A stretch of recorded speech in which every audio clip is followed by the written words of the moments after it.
Better not pout, I'm telling you why.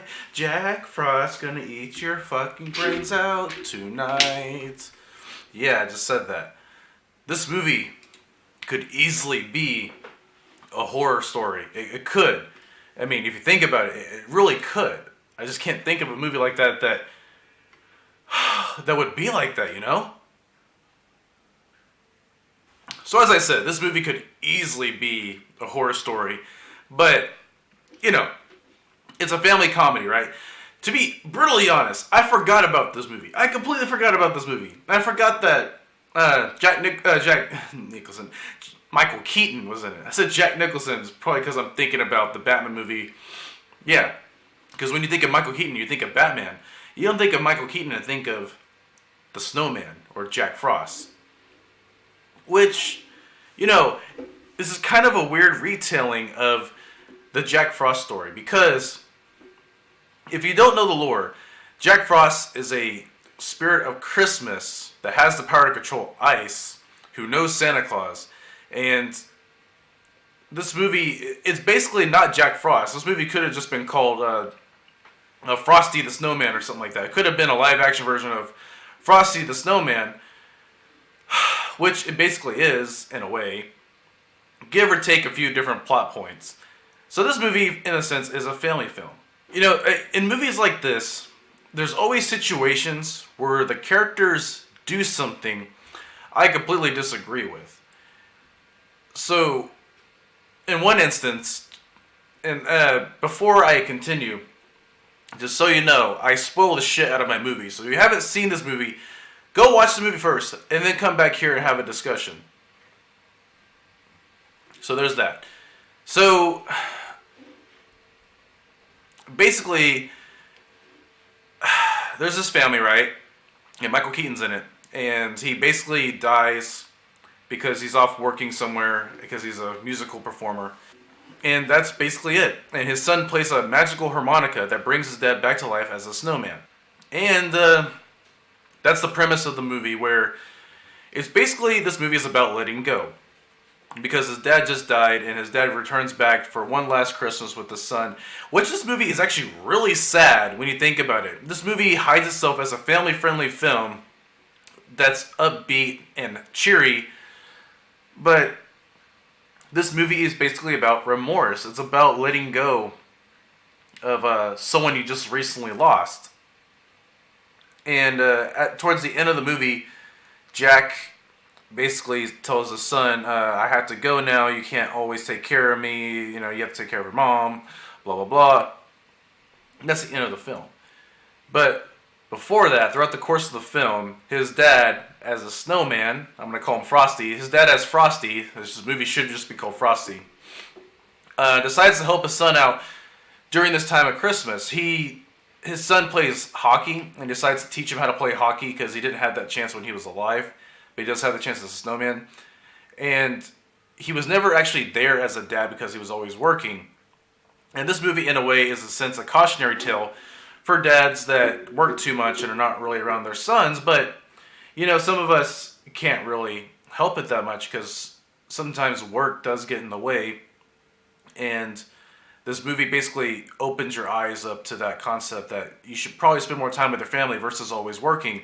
Work is good, money is good, but your family, those moments only last one time. And that's the message this movie brings out. And throughout the movie, Frosty, not Jack Frost, I'm going to call him Frosty, is afraid to see his wife and his friends because they're afraid that he doesn't want them to see him as a snowman. Which, as I said, usually in some movies, characters do something I completely disagree with. So throughout the film, he could have easily went to go see his wife, his friends, before he's moved on. You know, allowing him more time to stay on this planet. Which, this movie kind of hints that this is his last Christmas. But also, this movie could have easily turned out to be a more upbeat ending, where every Christmas his son could play the harmonica to bring his dad back. You know, that would be a good way to end the film. But then again, that would be more of a sad ending because every year his son would get older, and he says he always watches him. I don't know, man. I have mixed feelings about this movie. It is a good movie. It's a family-friendly film.